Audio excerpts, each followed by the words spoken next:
Hello, my name is Kent Philpott. This is the first program in a series of videos on Wicca.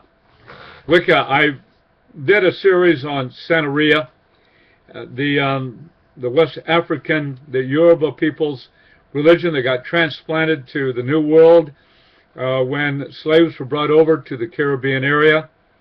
And as I studied Santeria, I began to notice certain connections between Santeria and what little I knew about Wicca. I admit I didn't know much, but I got on Amazon and got on Wikipedia and other websites that I found, and there are a lot of them, by the way, on Wicca. And I got a little bit of an education and put together a, almost an 11-page essay on Wicca.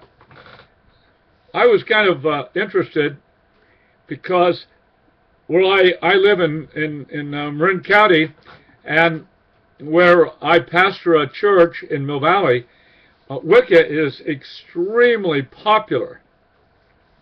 And I knew very little about it, not as much as I wanted to. So I'm starting off with this as information, but also I'm going to do some comparisons between Wicca and sometimes Santeria, but also from a biblical point of view, a critical analysis from that point of view.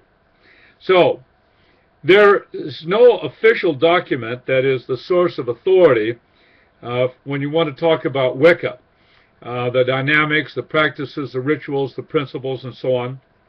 And so I compiled a whole list of statements that have to do with Wicca, what it's about.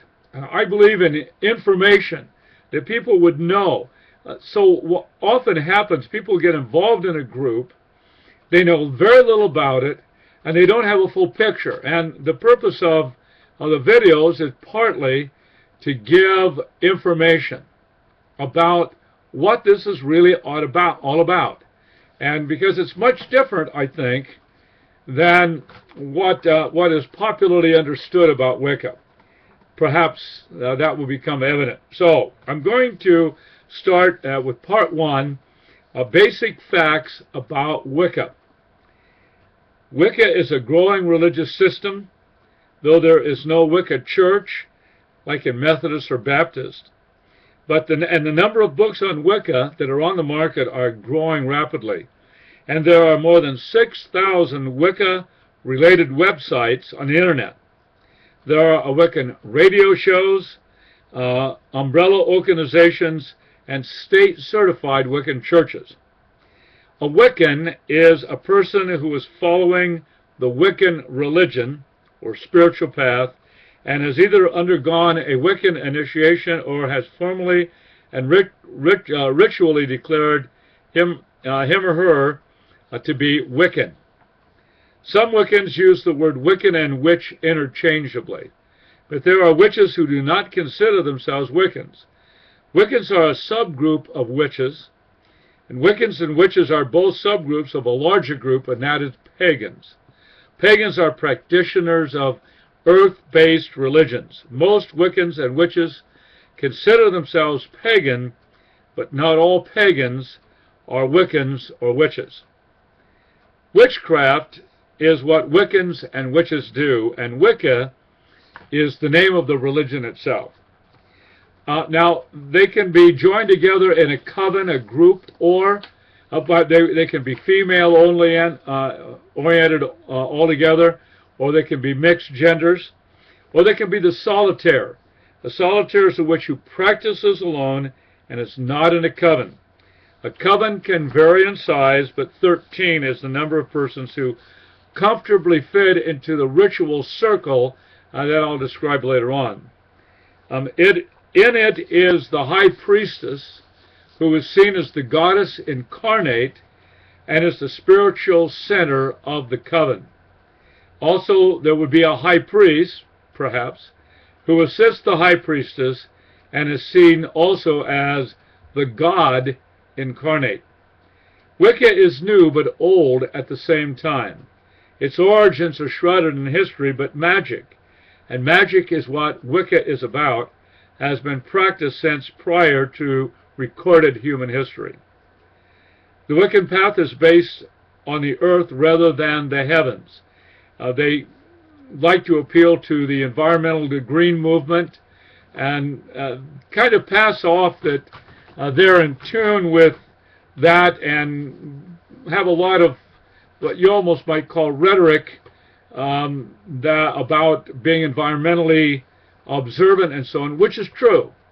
But to gain a little respectability and acceptability, perhaps, may be a little disingenuous. A witch uses magic, and that's M-A-G-I-C with a K, magic with a K, in his or her everyday life.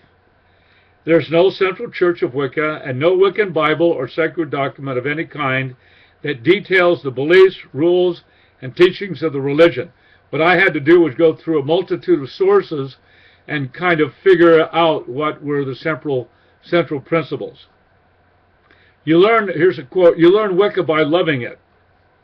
Wicca, with its focus on natural cycles and its emphasis on meditation and psychic abilities, provides many opportunities to touch the mysteries of the divine and the cosmos. Now, this is a major connection. This thing, not only the magic, which Santeria is big on, but the meditation and the psychic abilities, and also the trance states we'll get to later. These are all connections with Santeria and other areas, such as what the Wiccans would call charisma. So, and connections is going to be another video series at some later point. Some Wiccans teach that Wicca is European shamanism, and the word shaman refers to a person who enters into an altered state of consciousness in order to take a spiritual journey or to retrieve information, to do healing work, magic, tell the future, that's divination, or commune with the dead. And that's what Wiccan is all about, all of the things I just mentioned. And so there's the connection with shamanism as well. Wicca is a religion that many, but not all, witches practice. It is earth-based religion that honors both the god represented by the sun and the goddess represented by the moon. Wiccans are taught to be in tune with their psychic abilities. Big deal. Psychic abilities. Spiritism is a big part of Santeria. That element that was added by the Frenchman Allan Kardec in the 19th century, well, it is right there in Wicca. Magic circles, the sacred space of Wiccans, are said to be between the worlds, and Wiccans travel between the worlds to meet the gods, get information, and heal. Wiccans often enter ecstatic or trance states in order to work magic or commune with the divine. Many Wiccans have life-altering experiences that lead them to the Wiccan path, and Wiccan groups often initiate new members in a symbolic death and rebirth ceremony meant to provide a mini shamanic crisis and shift the initiate's perspective. By the way, that particular statement comes from a book by I can't remember now, but anyway, I'll quote the source when I'm able to find it. Now, I think that's all we're going to do for this first video, and I'll be coming right back with another one.